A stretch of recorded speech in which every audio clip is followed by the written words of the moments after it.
Olá a todos e todas, esse é o Arma da Crítica Podcast, o podcast da Organização Comunista Arma da Crítica. Esse é o nosso segundo episódio e hoje nós vamos falar sobre luta pela moradia, um dos maiores problemas sociais enfrentados pela classe trabalhadora brasileira.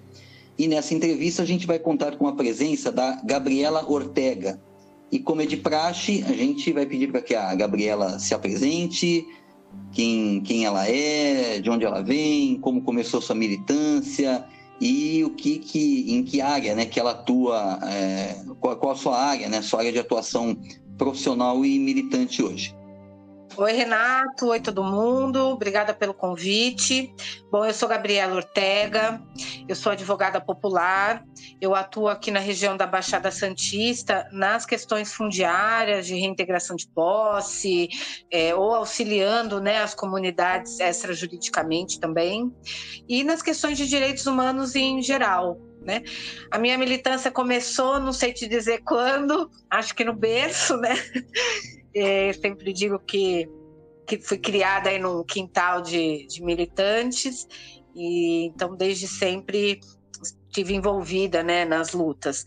Mas depois que eu me formei, né, mas fiquei muitos anos sem advogar, e quando eu comecei a advogar, eu logo fui para essa área das questões possessórias, que é uma maneira, né, da gente juntar, né, o direito com as lutas pela moradia e pelos direitos sociais, né, e para elevar aí o nível de consciência da nossa classe. Legal, Gabi. E deixa eu te perguntar uma coisa para a gente começar essa conversa, essa entrevista. Qual é o tamanho hoje no Brasil desse drama chamado falta de habitação, né, principalmente para os setores da classe trabalhadora? Quanto que, em números, como que isso... A gente sabe do drama humano, né, que isso provoca, mas em termos de números, para a gente ter uma dimensão, qual é o tamanho dessa crise? Renato, só um pequeno acréscimo que eu esqueci do fundamental da minha militância, que eu sou diretora da Associação Cultural José Martí, da Baixada Santista, né, onde eu faço aí uma atuação bastante ativa aqui na região. Renato, o déficit habitacional no Brasil, ele tem alguns números, né? Mas a gente nunca sabe precisar exatamente um número, porque são vários fatores. A gente tem um déficit quantitativo, né? Um déficit qualitativo, que são aquelas habitações precárias, né, insalubres, ou que não tem, às vezes são de madeira, né? Tem a coabitação também, que são essas casas que residem muitas pessoas, né? Tem um contingente enorme de pessoas na rua. Então esse é um drama que historicamente no Brasil a gente nunca superou, né? A gente não tem nunca foi dada uma solução, porque no Brasil a moradia nunca foi tida, né, como um direito social, né, e sim como uma mera mercadoria. Eu acho que o marco importante que a gente pode acentuar foi a Lei de Terras de 1850, né, quando o Brasil discutia a questão da abolição. Então foi promulgada essa lei, que a partir daquele momento o Brasil optou por ser um país latifundiário. A gente podia ter feito uma opção diferente, mas a gente optou pelo latifúndio. Nesse momento, só poderia ter terra quem comprasse terra. A gente tinha muitos poceiros no país, né, que tinham as suas roças e tinham ali as suas pequenas plantações, pequenas roças, viviam dali, e esses poceiros, então, perderam, né, o direito de estar naquela terra. O que não tinha dono virou, então, as terras da União, que até hoje a gente briga por elas. Então, acho que a Lei de Terras ela é um marco no nosso país, né, de quando a gente começou a transformar essa terra em mercadoria. E de lá para cá, a gente teve alguns períodos melhores, outros piores, mas sempre tendo a mercadoria como um negócio, né? Teve um breve período, no período Vargas, que o Estado entendeu a moradia realmente como uma questão de direito, né, de direito social do trabalhador.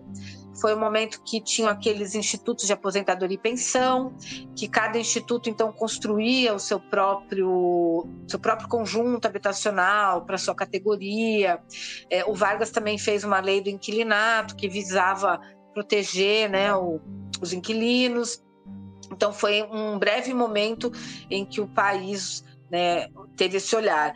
Depois, quando teve a gente em 64, os militares, então, tomaram o poder, teve o golpe, esses institutos acabaram, foram instituídos, criou-se aí o BNH, e aí, novamente, então, a casa é uma mercadoria, uma mera mercadoria, ao bel prazer do mercado, né? Então a gente não consegue, nunca conseguiu, não consegue até hoje solucionar esse problema de moradia, né? Aqui no país e em toda a América Latina, em todo lugar que a mercadoria é um ativo do mercado, né? Legal. E há cerca de 20 anos, mais ou menos, o Brasil aprovou o Estatuto das Cidades. E, obviamente, que a luta pela moradia, ela tem profunda relação com o direito à cidade, né? Nesse sentido, como que o Estatuto da Cidade ele trouxe algum avanço na luta pela moradia popular, na luta pela moradia para além, né, dessa visão meramente mercadológica de ver a moradia como uma simples mercadoria? Como que o Estatuto das Cidades contribuiu nesse sentido e como que ele é usado hoje, né, na luta popular? O Estatuto da Cidade ele foi um marco grande, né, na luta, né? Foi um período muito interessante porque a gente teve o Estatuto da Cidade, logo depois, né, foi o primeiro governo Lula, criou-se o Ministério das Cidades, a gente estava avançando nessa questão de pensar a cidade, porque a moradia ela não pode ser só, né, a Raquel Ronick fala isso, a moradia não pode ser um teto e 4 paredes, né? Ela é muito mais que isso. Ela é toda uma infraestrutura de saneamento, de luz, de transporte público perto, de outros serviços como saúde, educação, cultura, lazer. Então, o Estatuto da Cidade, ele abriu, né, para essa discussão da cidade, né, da moradia integrada aí numa cidade. E também ele trouxe vários instrumentos, né, para garantir a moradia, né? Não só o mais famoso é a regularização fundiária, mas não só, né?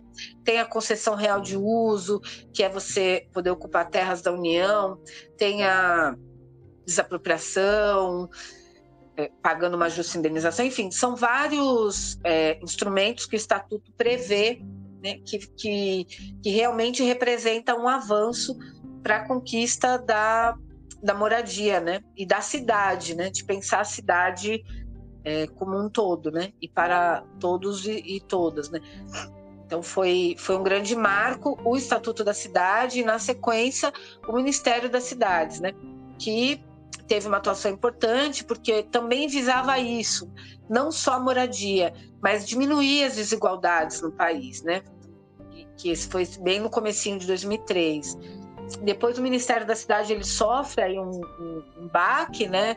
Ele é realmente cooptado por outras forças e ele vai deixando de cumprir o seu objetivo principal.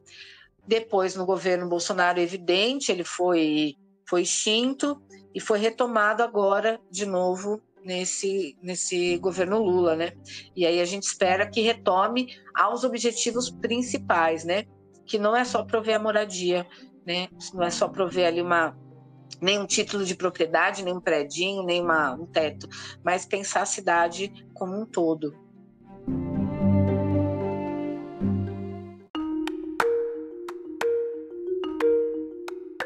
E nesse sentido, Gabi, porque quando se fala em luta pela moradia ou em direito à moradia, né, normalmente o que os governos fazem é acionar as suas diferentes empresas estatais, né, suas companhias estatais de habitação, para a construção de projetos habitacionais que muitas vezes não atendem às necessidades da população. Como que os comunistas pensam essa luta pela moradia, né? Como que os comunistas, o que os comunistas sugerem do ponto de vista de atendimento pleno desse direito, né, para a classe trabalhadora? Como que os comunistas pensam a solução do problema da moradia? É só a desapropriação dos imóveis vagos? Passa também pela construção de novas moradias? Como que os comunistas avaliam, né, e pensam a solução desse problema? Nossa, Renato, é a pergunta do milhão, né? Vamos lá. Eu acho que os comunistas, historicamente, eles estão debruçados para essa questão, né? Em 1873, né, o Engels, naquele texto para a questão da habitação, que ele analisa lá as questões da moradia da classe trabalhadora na Inglaterra, na Alemanha, na França, né, ele já aponta, né, a contradição da solução que é dada, que é sempre uma solução burguesa para essa questão da moradia. É uma solução dentro dos marcos do capitalismo, né? E eu acho que a gente continua buscando, né, de maneira geral, assim, a gente continua buscando uma solução burguesa, uma solução dentro do capitalismo, né? E eu acho que nós, comunistas, a gente tenta ir adiante, pensar um novo modelo, né, de novas relações. O que eu vejo hoje, aqui na minha região, no ABC, é o ápice dessa solução, né, capitalista de mão dada com o capital imobiliário, que é a construção de predinhos, né? Eu estou acompanhando um processo de São Bernardo, de uma ocupação super antiga, já tem mais de 20 anos, numa área, e a prefeitura fez um contrato com uma construtora. A construtora está agora fazendo uma reintegração de posse para depois demolir essas casas, né, arcar com esse entulho que é super poluente e construir prédio no mesmo local. Então, você veja se tem cabimento, você remove, demole aquelas casas, arca com passivo ambiental e depois você constrói prédio e vende, né, para essas pessoas, né? Então, só que isso não é um ponto fora da curva, é o que a gente tem visto em muitos lugares. Remove, constrói prédio, leva para prédio. Só que a nossa classe trabalhadora não tem condição, muitas vezes, de arcar com o custo desses prédios, porque esses prédios, ainda que sejam com juros subsidiários, Renato, eles têm juros, eles são financiados, né? Então, o trabalhador tem que pagar o financiamento, tem que pagar o condomínio, tem que pagar uma série de despesas, num momento que o salário está rebaixado. Nós não estamos falando que o trabalhador não quer pagar água e luz, mas o que nós estamos dizendo é que ele não está ganhando para pagar água e luz e comer, ou é uma coisa ou é outra, né? E é por isso que as pessoas vivem em condições precárias. É por isso que Santos tem o maior porto da América Latina e a maior favela de palafitas do Brasil. Não é porque as pessoas são excêntricas que gostam de viver em cima do rio, né, com o esgoto a céu aberto, é porque elas não dão conta de pagar. Então, voltando aos comunistas, eu acho que primeiro a gente pensa numa solução que vá para além da propriedade privada, né? Uma solução que preveja aí uma autogestão da moradia, né? Que as pessoas possam construir junto, né, essas moradias, como a gente já viu experiências aqui no Brasil mesmo, no período da Erundina, né? Eu estava vendo esses dias um documentário sobre a Missão Vivenda na Venezuela, que mostra bem essa autogestão. Uma outra solução é a propriedade coletiva, né? Porque a propriedade coletiva você garante a moradia daquelas pessoas e mantém aquele imóvel, né, a salvo das pressões do mercado imobiliário, né? E faz com que esse imóvel ele sirva para outras gerações, né? Não só para aquela que está morando. E aí eu acho que tem construções de novas moradias, desapropriação, a titulação de alguns lugares, né, que é a regularização fundiária, e na minha opinião não é só pelo título que você vai dar quando você faz a regularização fundiária, mas a minha visão mais importante da regularização é você ter água canalizada, esgoto canalizado, a luz, né, feita adequadamente. Então, eu acho que são várias soluções que os comunistas estão pensando, mas, né, a gente sabe, eu pelo menos, né, entendo que dentro dos marcos do capitalismo, hoje a gente não vai ter uma solução para a moradia. É impossível hoje no capitalismo, nesse capitalismo que a gente vive, qualquer país do mundo equacionar o problema da moradia. Você pode construir prédios infinitamente e você não vai resolver. A gente tem que pensar numa solução para além desse sistema, né? Outras formas de relação de trabalho, né? De viver, de consumo, de produção. Enquanto for esse sistema, eu acho que beira o impossível a resolução da questão da moradia. E nesse sentido, Gabi, qual é o papel dos movimentos populares de luta pela moradia, né? nesse contexto, né? Porque, pelo que você coloca, ou seja, a luta pela moradia, num cenário em que o que a gente tem é o capital imobiliário avançando, né, no seu projeto de privatização do espaço público, né? Quer dizer, como que... Quer dizer, em que medida que a luta pela moradia ela já não traz com ela embutida, né, uma perspectiva realmente revolucionária, e qual o papel desses movimentos hoje, né? Como que você avalia esse papel? Porque esperar do Estado realmente não... que o Estado pura e simplesmente execute uma política pública de habitação é sonho, né? Impensável. Então, qual é o papel dos movimentos de luta pela moradia nesse sentido? Olha, Renato, eu acho que primeiro eu queria colocar que eu acho que a gente precisa voltar a falar de socialismo. Não nós, e quando eu falo nós, né, bem de forma bem ampla. Claro que nós da Armada Crítica a gente está sempre falando, a gente tem esse horizonte, né? Mas na minha avaliação, e pelo menos da região que eu estou atuando, se perdeu a perspectiva do socialismo e muitos movimentos de luta pela moradia se transformaram mera imobiliárias, né? Falo isso com o coração apertado. A gente vê aqui vários movimentos que fazem as reuniões, né? Cobram então uma taxa, você se associa àquele movimento e aí você vai pagando ali uma taxa para depois participar de um programa de habitação, seja autoconstrução, ou seja um modelo mais formal do Minha Casa Minha Vida, né?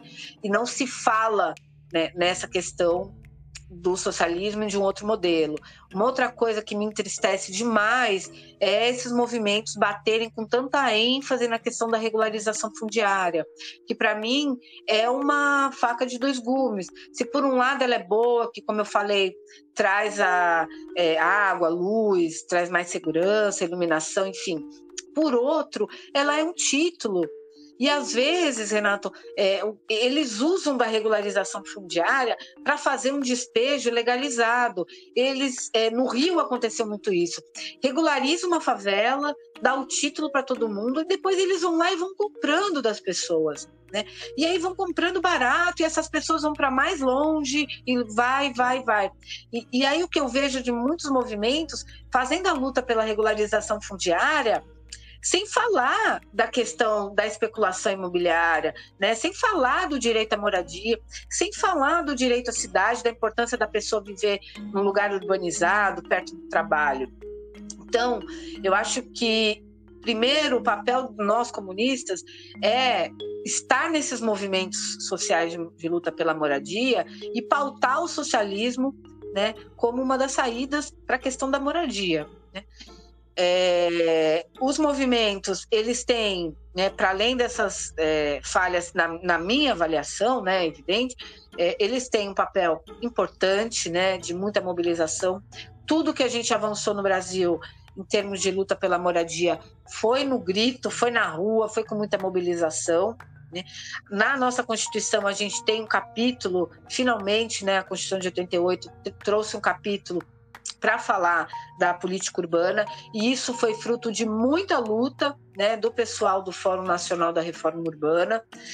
Na campanha Despejo Zero, né, durante a pandemia, a gente conseguiu muitas vitórias, né, que impediram despejos, e vitórias que mesmo hoje, quando se pode, né, o Estado, o judiciário pode despejar, ainda assim ele tem uma série de requisitos para fazer esse despejo. Isso foi uma luta, né, foi uma vitória dos movimentos sociais dentro da campanha Despejo Zero. Então, acho que o movimento tem um papel fundamental de mobilização, de conscientização, né, e de garantia das moradias. Mas a gente precisa voltar a falar de um outro modelo, né, de sistema para a gente poder avançar nessa luta pela moradia, né?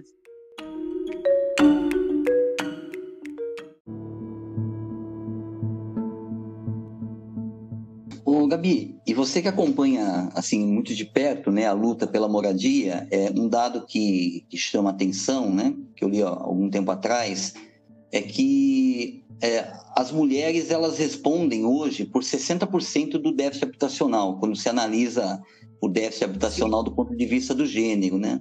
60% das pessoas, né, que são atingidas pela falta desse direito são mulheres.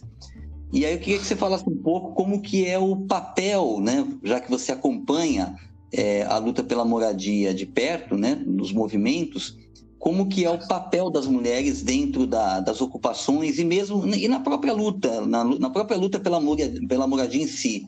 Queria que você falasse um pouco de como as mulheres cumprem, né, atuam, né, nessa luta. Tá, desse ponto eu quero falar duas coisas. Bom, primeiro, historicamente as mulheres têm uma atuação bem ativa nos movimentos de moradia, né? A maioria das ocupações que a gente vai são as mulheres, né, que estão na linha de frente. Por óbvio, né, as mulheres são as que mais impactadas quando tem os despejos, ou são as mais impactadas quando elas vivem numa habitação insalubre ou precária, ou mesmo na rua, né? E as mulheres, via de regra, né, é com elas que está, né, o papel do cuidado, né, dos filhos, dos idosos. Então é fundamental elas terem uma moradia adequada, né? Então isso também empurra aí as mulheres para essa luta da moradia, né? E uma coisa que eu queria chamar a atenção, Renato, que é pouco falado, é o papel da violência doméstica contra as mulheres nesse déficit habitacional. Inclusive nesse déficit que você citou, que as mulheres são 60% do déficit habitacional, né? O que acontece... Primeiro, existe um déficit habitacional invisibilizado, que são essas mulheres que estão vivendo relacionamentos abusivos, violentos, mas elas simplesmente não podem sair de casa, porque elas não têm para onde ir, né?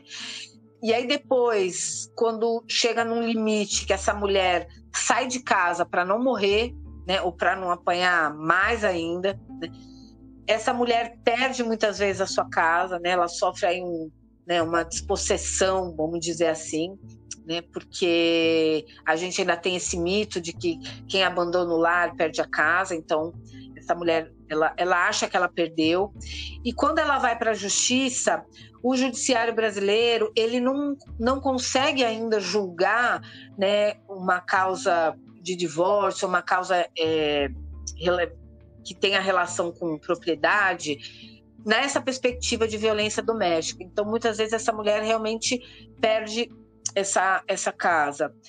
E aí, quando ela sai, ela geralmente vai para a casa de uma parente, enfim, ela também está ali constituindo um déficit, porque é um déficit também invisibilizado, porque ela está ali numa coabitação. E essa dificuldade dela de não ter a moradia faz com que ela ou volte para o ex-companheiro, porque você não tem onde morar, também não é fácil, então ela às vezes prefere voltar, ou num desespero, muitas vezes né, se relaciona novamente, e aí muitas vezes também com um relacionamento que não é, né, tão satisfatório. Então, a violência doméstica, né, e a falta de política pública para a habitação, ela é ela está tudo misturado, né? Essa falta de política habitacional, ela alimenta, né? Ela fortalece o ciclo de violência doméstica, né? Então, também a gente deveria pensar, né, nessa perspectiva da violência doméstica, como equacionar isso, porque existe certamente um número muito maior de déficit habitacional dessas mulheres que hoje estão vivendo relacionamentos abusivos e não podem sair porque não tem para onde ir e sabe que o Estado não vai prover a moradia. Para você ter ideia, Renato, num país como o Brasil, nós temos 80 casas-abrigo. Olha só se isso dá, se isso alcança essas mulheres todas. E as mulheres, para ir para um abrigo, ela tem que estar sendo vítima de morte. Se for só apanhar, não vai para o abrigo, né? Então, olha o tamanho do buraco que nós estamos, né? Do enrosco que nós estamos quando a gente fala de moradia e violência contra a mulher, né? Ô Gabi, e durante a pandemia, né, enfim, foi uma situação terrível. Os movimentos por moradia se articularam e conseguiram arrancar, inclusive do Supremo, que cá entre nós, né, não tem uma tendência muito favorável aos interesses da classe trabalhadora, mas conseguiu arrancar do Supremo o projeto de despejo zero, né? Os despejos do Brasil foram proibidos por um tempo, né? Se não me engano, acho que até o ano passado. Queria que você falasse um pouco desse processo de luta da campanha Despejo Zero, como ela foi articulada, como que foi o processo de mobilização, se isso exigiu uma negociação com o Supremo, com o Congresso, com os governos, e em que medida os governos estaduais, né, e o judiciário estadual respeitou efetivamente a determinação de não ocorrer despejos na pandemia. Durante a pandemia, né, enquanto a ordem era fique em casa, lave as mãos, passe álcool, né, o que a gente viu foi, primeiro pessoas que não tinham casa ou que não tinham água e nem dinheiro para comprar um álcool, né, e essa questão da coabitação, né, das casas brasileiras, principalmente as mais vulneráveis. E o que a gente viu foi as pessoas perderam seus empregos, seus bicos, e aí começou a ocorrer muito despejo e muita ocupação nova e automaticamente muito despejo. E aí a campanha Despejo Zero começou então a se articular, né? Fomos um grupo que foi se reunindo online, evidente, e pessoas do Brasil inteiro. Esse grupo reúne militantes dos movimentos sociais, advogados, defensores públicos, arquitetos, urbanistas, assistentes sociais, enfim. E fazemos várias reuniões para tentar tirar algumas estratégias, né? Uma das coisas que foi bem legal foi a gente conseguiu fazer um monitoramento do Brasil inteiro de quantas pessoas estavam ameaçadas de despejo, né? E dessas pessoas, quem eram essas pessoas, quantas mulheres, quantas pessoas negras, quantas crianças, quantos idosos. Foi um trabalho riquíssimo, foi muito bacana a elaboração desse monitoramento, né? Que serviu de base, inclusive, para as defesas judiciais, né? Mas a maior vitória foi conseguir no Supremo Tribunal Federal uma decisão que nós tínhamos muito medo que não saísse, que foi a decisão do Barroso, acolhendo um pedido de suspensão, né, dos despejos até o término da pandemia. Isso foi uma deliberação a gente debateu muito isso dentro da campanha, porque, como você falou, o Supremo não dava indícios de ser muito progressista. Mas, por fim, né, conseguimos aí essa primeira liminar, que suspendia os despejos. Essa liminar foi renovada por mais 2 vezes pelo ministro Barroso, e na terceira vez, né, o ministro não podia mais renovar, ele justificou, mas ele sinalizou que, para que tenha um despejo coletivo, alguns requisitos devem ser preenchidos, como mediação, como uma alternativa habitacional para aquelas famílias. E na nossa avaliação foi uma vitória e tanto. Já estava prevista, né, no Código de Processo Civil audiências de mediação, mas eram pouco usadas. Então essa decisão reforçou na obrigatoriedade dessa mediação, né? Os tribunais e os estados não foram todos que respeitaram. A gente teve vários casos de juízes, né, desrespeitando essa decisão do ministro Barroso. Então, nós também, dentro da campanha, tínhamos um grupo de advogados populares que entravam com várias reclamações no Supremo, né?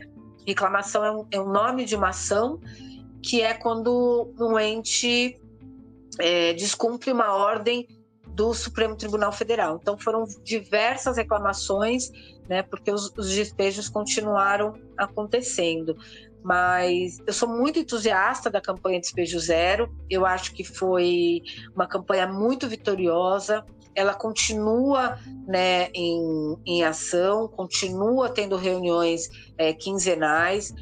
A partir do núcleo, né, do grupo nacional, os estados criaram seus próprios grupos e algumas regiões também. Aqui na Baixada Santista a gente tem um núcleo, e o nosso núcleo conseguiu muitas vitórias importantes, né? Sendo duas que eu chamo a atenção, que é a vitória da ocupação Anchieta, que nós conseguimos barrar essa ordem de despejo, e justamente porque nós tivemos tempo para olhar o processo, para analisar com calma e poder tomar uma decisão mais acertada, né? Então, foi fundamental a decisão do Barroso. E uma outra ocupação também aqui, que a gente também atuou e conseguimos barrar o despejo. Até hoje, esse processo está em andamento. Então, é uma campanha que teve uma capilaridade enorme, né? E que os movimentos conseguiram unificar a sua pauta em torno dessa pauta maior, que é o despejo zero, né? Sem despejo. Então, acho que foi uma campanha muito vitoriosa. Eu sou super entusiasta e acho que a gente deveria refletir sempre sobre a campanha e sobre essa necessidade dessa unidade, né? Em torno de pautas comuns, assim.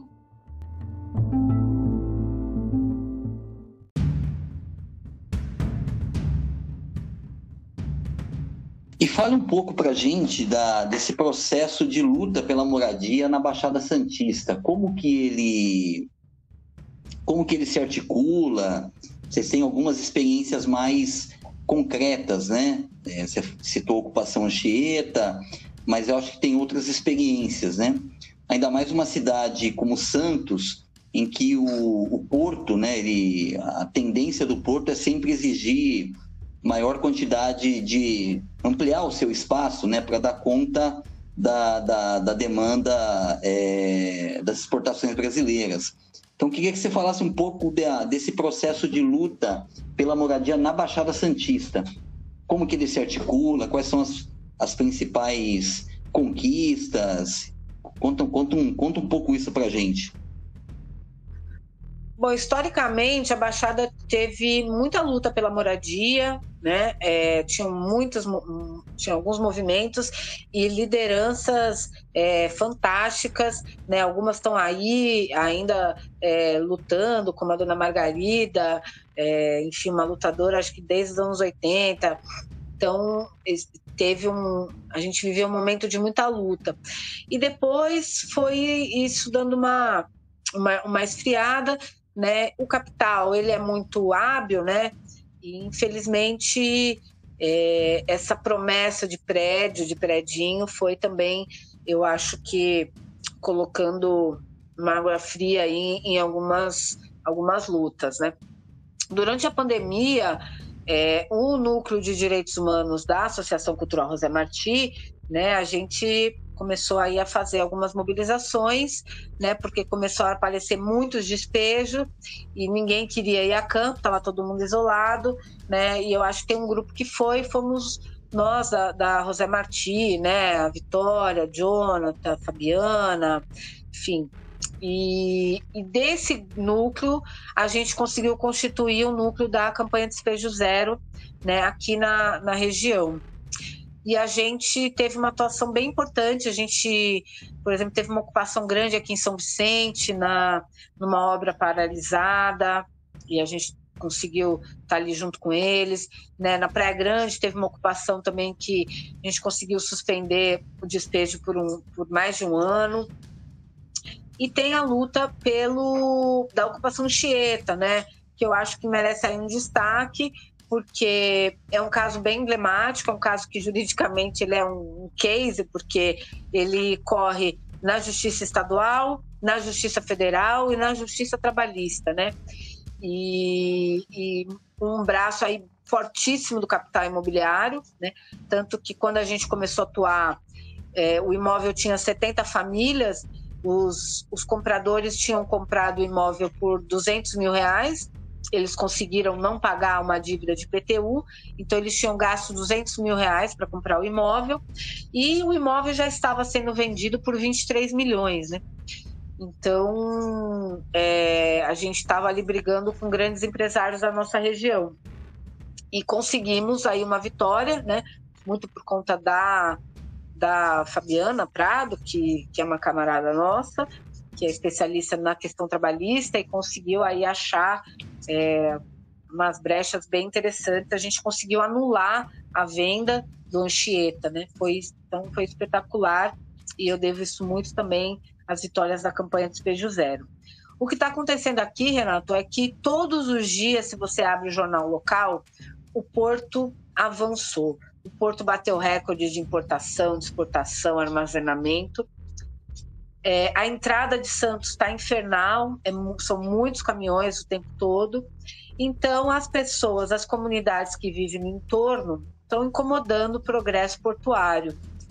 E aí a gente está vendo, então, uma expulsão de algumas comunidades do entorno, comunidades que historicamente eram de trabalhadores portuários, que hoje já nem trabalham no porto, porque o porto está todo, uma grande parte está já informatizado, né, automatizado. Então, a gente tem assistido aí, né, uma expulsão muito cruel dessas comunidades. Infelizmente, essas expulsões têm sido feitas de maneira lenta, né? O capital, ele realmente é muito sábio, então eles vão expulsando 30 famílias, 40 famílias, 6 famílias, de forma que não existe uma grande comoção, né? Mas nós estamos acompanhando, a campanha Despejo Zero tem essa atuação nas comunidades portuárias, né? Aqui, especialmente na Lemoa, que está sendo bem impactada, no São Manuel, também eles estão ali com alguns projetos, do lado do Guarujá também está tendo bastante problema com as comunidades. Então a gente está se articulando mais especificamente dentro da campanha Despejo Zero, né? Eu vejo que a campanha deu uma renovada nos movimentos de moradia aqui na nossa região, conseguiu aglutinar várias lideranças novas, jovens, né? Forças novas na nossa região em torno da campanha. Então a gente tem conseguido articular e feito aí bastante barulho, né? Atos, presença maciça nas audiências públicas, presença maciça nas reuniões de Conselho Municipal de Habitação, Conselho Municipal de Desenvolvimento. A gente tem se organizado para ocupar esses espaços, né? Que nunca somos convidados, mas a gente tem feito bastante barulho nesses espaços, e atuado também de forma muito pontual. Quando existe algum despejo, alguma operação, a gente consegue se mobilizar e estar naquele local, né, para tentar impedir ali, né, porque depois que um barraco é derrubado é mais difícil. Então a campanha tem feito isso também, de conseguir chegar no local que está acontecendo o despejo ou uma operação policial com bastante rapidez. E Gabi, como que tem sido, né, a comportamento assim da Prefeitura de Santos, enfim, e das demais cidades da Baixada, né? Prefeitura de Cubatão, do Guarujá, de São Vicente, frente a essa demanda, né? Frente a essa reivindicação pela moradia, né? Como que tem sido? Você já falou um pouco do judiciário, como tem se comportado, mas como tem sido a atuação dos poderes públicos municipais aí na região? É possível, assim, existe alguma uma sensibilidade, né, um pouco maior? É claro que essa sensibilidade também é fruto da pressão do movimento, né, óbvio, né? Mas se mostram mais abertos para negociar? Como que tem sido essa relação com as prefeituras locais? Renato, algumas prefeituras, por exemplo, de Cubatão, a secretária é uma pessoa bem legal, que conversa e está fazendo bastante coisa. Na Praia Grande, eles também estão construindo bastantes unidades, em Santos também. Porém, né, todas essas soluções que as prefeituras têm apresentado são soluções burguesas, são soluções no campo do mercado imobiliário. E todas elas, né, são soluções casadas com empreiteiras, né? Então você pega alguma área e constrói prédios, né? E aí ganha muito a empreiteira. Então, são prefeituras que, via de regra, conversam, se mostram sensibilizadas, são cordiais com os movimentos, né? Eu já tive ato que o prefeito de Santos desceu, foi lá, conversou com a gente, nos recebeu. Então, eles são realmente cordiais. Mas a solução é uma solução de mercado, né? E é uma solução que a gente sabe que a médio prazo não vai resolver, né, a questão da moradia, porque, como a gente já falou, são soluções que são dentro do capital, né? De construir e vender prédio. Então, essa tem sido as soluções apresentadas, soluções que caminham junto com o mercado imobiliário, e aí, nesse sentido também, soluções que levam as pessoas para longe, né, dos centros urbanos, né? Aqui a gente, por exemplo, está vendo muita gente sendo removida de Santos para ir morar em São Vicente, num lugar super afastado. Então, que já é uma aberração quando a gente fala do direito à cidade, né? Porque está levando para um lugar que não tem a infraestrutura. Então, são essas as soluções, né? E se você não tem um movimento social que está ali muito politizado, é facilmente cooptado, né, por essa cordialidade do poder público, né? Isso, infelizmente, é o que eu vejo em alguns lugares, né? Então, por isso, de novo, né, acho que a nossa necessidade de falar de socialismo e politizar mais esses movimentos. Aqui na região, está acontecendo aqui, mas está acontecendo em outras cidades, Renato. O que a gente está vendo agora é uma venda, né, uma desgravação das ZEIs. ZEIs são zonas especiais de interesse social. São áreas dentro do município que a prefeitura deixa ali gravada, delimitada, né, especificamente para fazer habitação de interesse social.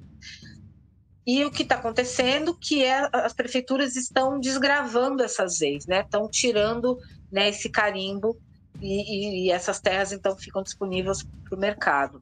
Aqui a gente acabou de perder 2 áreas que são super bem localizadas, né?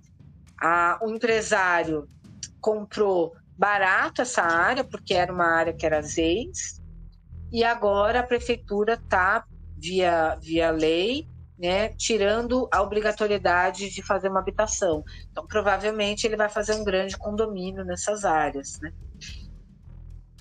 Isso é um movimento que está acontecendo no Brasil inteiro, que é isso. Aí você, em vez de construir uma casa para essas pessoas num lugar urbanizado, você vai jogando elas sempre para as franjas das cidades. Lembrando que aqui na nossa cidade nós somos uma ilha, né? A gente tem pouco espaço, né? Então, por isso que a gente tem um contingente enorme de pessoas vivendo em morro. As mais vulneráveis acabam restando só as encostas, que são de risco, porque é onde o mercado não chega, ou as palafitas, né? Então, essa é é o caos que a gente está vivendo aqui na nossa cidade, mas tudo com muita cordialidade do poder público santista, né? Então, que é muito perigoso, eu vejo.